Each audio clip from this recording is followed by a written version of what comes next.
एमितिया होली तो कहीं केबे न ही खेलंतु पिला बेलू प्रति वर्ष मु जेबे जेबे भी होली खेली सब बेले सकाळु पूरा मस्त रेडी हो जाइथिबी मुहरे କିଛି लगाई थाए कि न लगाई थाए मुंडरे तेल भी थाउ ना नहीं मोर सेतिर फरक पड़ेनी मोर किंतु वाटर बेलून पिचकारी ए सब पूरा रेडी हेई थाए आ मोठु जो माने सब बड़ भाई भणी थिबे तांको देखि मु सबल भाबे ए माने होली खेलु नाहंती कोन के जण आज मु बड़ हैला पर रियलाइज करछि जे ए माने होली काहे की खेलु नाहंती तबे मो मन रे जो 1% रे इच्छा थिला होली खेलिया पे सेहि दिबे मु रेडी हेई कि बाहर गेले गेट जाय भी मु पहुंचिनी आउ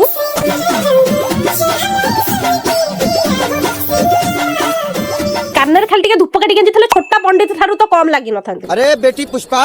बोर होतले बोले मोटे रील बनाई देली एई अपेक्षा करी कि काले के गोटा आसे मते रंग बळी दबा को हेले देखला लु केही आसलेनी आहुरी बोर हे गली एकुटिया होली खेली खेली मो मानसिक संतुलन एते बिगड़ी गला जे मो निजे ही निज मुंडरे रंग ढालुची ताबरे निजे ही निजको पानी छाटुची मतलब वो अलग ही लेवल का बंदा था और गोटे रास्तार वाटर बेलून पाइली बोली ताकू सम ऊपर छाटी हेको लागली हेले तीनटा पर भी से वाटर बेलून मो हातरु फुटी ही लागी हेले जतले मो ऊपर वाटर बेलून माड होला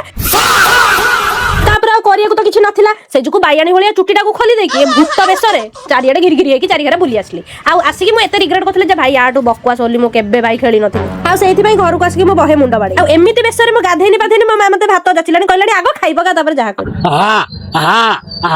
खाली भुरे गया तो से जहा भी होना काहे की लास्ट रे मु भल्लो रे खाइया तो खाइली गोटे एक्स्ट्रा गिन्ना माजिबेनी बोली पूरा गोटे बेल्ला टिकी आनी मो भलिया काम जरा हेबेनी लाइक सब्सक्राइब करी कि जिबे बाय।